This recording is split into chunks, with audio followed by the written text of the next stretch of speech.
Hello dear students, welcome to our channel. बच्चों, आज हम क्लास 10 पॉलिटिकल साइंस का चैप्टर 1 पावर शेयरिंग उसका एक इंपॉर्टेंट क्वेश्चन डिस्कस करेंगे। हमारा क्वेश्चन रहेगा why power sharing is desirable, कि पावर शेयरिंग है वो डिज़ायरेबल क्यों है।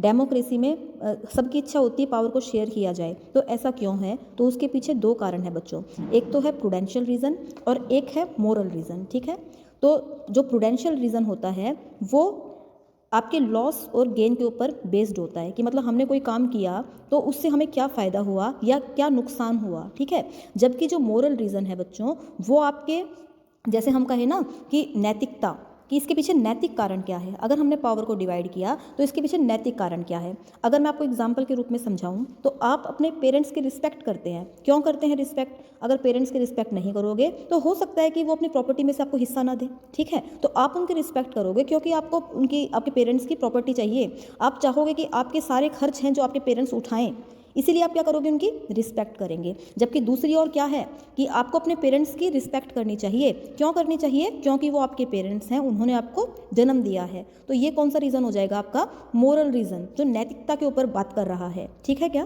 तो चलो बच्चों, अब हम अपना टॉपिक करते हैं। क्या? तो फिर पावर शेयरिंग का प्रूडेंशियल रीज़न क्या है? क्या कह रहा है? एक कंट्री में पावर शेयर होनी चाहिए। क्यों होनी चाहिए? It help to reduce the possibility of conflict between social group, कि एक कंट्री में जो अलग अलग सोशल ग्रुप रह रहे हैं, अगर पावर शेयर कर दी गई तो उनके बीच में कॉन्फ्लिक्ट है, उसकी संभावना, पॉसिबिलिटी है, क्या हो जाएगी? कम हो जाएगी। ठीक है, पहला पॉइंट लिखेंगे बच्चों हम लोग, पावर शेयरिंग क्यों डिजायरेबल है? Because it help to reduce the possibility of conflict between social group. ठीक है, अब अगर सोशल ग्रुप के बीच में कॉन्फ्लिक्ट होगा तो उससे क्या होता है? उनमें संभावना ही कभी वॉयलेंस हो जाए। मान लो कि एक सोसाइटी है, उसके दो ग्रुप आपस में लड़ रहे हैं। ठीक है, तो अगर वो उनमें विवाद हो गया तो संभावना है वॉयलेंस होगी। ठीक है क्या? और अगर वॉयलेंस होगा कंट्री के अंदर तो जो पार्टी पावर में है, पॉलिटिकल इंस्टेबिलिटी देखने को मिलेगी। वो पार्टी, सरकार क्या होगी? गिर जाएगी। ठीक है, क्योंकि देश में हिंसा हो रही है। तो पावर शेयरिंग क्यों ज़रूरी है? क्योंकि ये आपकी कॉन्फ्लिक्ट की पॉसिबिलिटी को रोकती है, कम करती है, और कॉन्फ्लिक्ट कई बार वॉयलेंस का रूप धारण कर लेता है और इस वॉयलेंस के कारण पॉलिटिकल इंस्टेबिलिटी देखने को मिलती है। इसीलिए क्या कर देना चाहिए?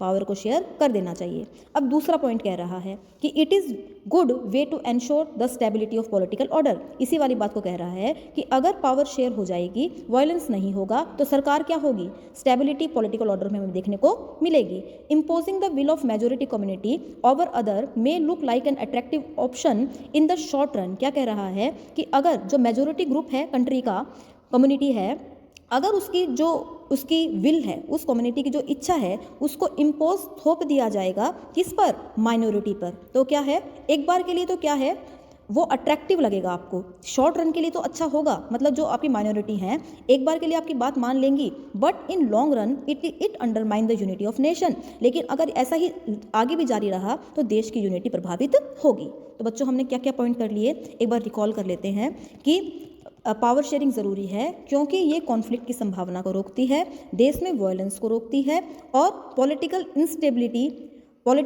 स्टेबिलिटी को बढ़ावा देती है। ठीक है, और अगर मेजोरिटी ग्रुप की आप इच्छा को माइनॉरिटी पे थोपोगे तो शॉर्ट रन के लिए तो ठीक है, नहीं तो देश की क्या है, आप यूनिटी को नुकसान पहुंचा सकते हो। अब बच्चों, इसका दूसरा पॉइंट करेंगे हम, मोरल रीज़न, कि पावर शेयरिंग डिज़ायरेबल है तो इसके पीछे नैतिक कारण क्या है। तो क्या कह रहा है? पहला, कि power sharing is very spirit of democracy, कि पावर शेयरिंग क्या है? डेमोक्रेसी की आत्मा है। ठीक है, और डेमोक्रेटिक रूल, अगर आप कहोगे कि लोकतांत्रिक रूल क्या होता है, उसमें इन्वॉल्व होता है sharing power with those, power को उनके साथ में बांट देना, अफेक्टेड बाय इट्स एक्सरसाइज, कि भाई जो लोग किसी कानून के बनने से प्रभावित होंगे उनके साथ में पावर को बांट देना, and who have to live with it affect, लोग हैं जो उन कानूनों का पालन करते हुए अपना जीवन यापन करते हैं, तो उनके साथ में पावर को बांट देना। तो वही क्या कहलाता है? आपका एक डेमोक्रेटिक रूल कहलाता है। एक डेमोक्रेटिक रूल क्या होता है? जहां पर जो लोग अफेक्ट होंगे उस पावर डिसीजन से, ठीक है, और जो उस डिसीजन के इफेक्ट में रहेंगे उनके साथ में पावर को शेयर कर देना ही क्या कहलाता है? आपका एक डेमोक्रेटिक रूल कहलाता है। तो पहले पॉइंट में क्या कहा कि वेरी स्पिरिट है डेमोक्रेसी का, इसमें जो लोग उस डिसीजन से इफेक्टेड होंगे उनको पावर मिल जाती है सरकार को चुनने की। People have the right to consult on how they are to be govern, लोगों को, सेकंड पॉइंट कह रहा है कि लोगों को ये अधिकार होना चाहिए कि कैसे उन पे शासन होगा। ठीक है, फिर अगला पॉइंट कह रहा है a legitimate government is one where citizens through participation acquire a stake in system. ये एक वैध सरकार कौन सी होती है? जहाँ पर लोगों का पार्टिसिपेशन होता है सरकार में। तो बच्चों इस तरह हमने क्या कर लिया है, हमारा पावर शेयरिंग क्यों डिज़ायरेबल है ये कर दिया है। अब क्या कह रहा है कि क्या डिफरेंस है मोरल रीजन और आपके प्रूडेंशियल रीजन में? तो जहाँ प्रूडेंशियल रीजन है वो बेटर आउटकम लेके आता है, वही मोरल रीज़न है वो वैल्यूएबल है। ठीक है क्या? कि अच्छा रिजल्ट निकल के आएगा। प्रूडेंशियल रीज़न किस पे स्ट्रेस डाल रहा है? स्ट्रेस मतलब दबाव डालता है आउटकम्स पे कि इसका अच्छा रिजल्ट आएगा, वायलेंस नहीं होगी, स्टेबल गवर्नमेंट रहेगी। जबकि मोरल रीज़न किस पे इफेक्ट डालता है बच्चों? वैल्यू पर, कि ये मूल्यवान है। पावर शेयरिंग क्यों ज़रूरी है? क्योंकि ये उसके मूल्य को बढ़ाता है। ठीक है बच्चों, आई थिंक आपको समझ में आ गया होगा। अच्छी तरह प्रिपेयर करना। Thank you.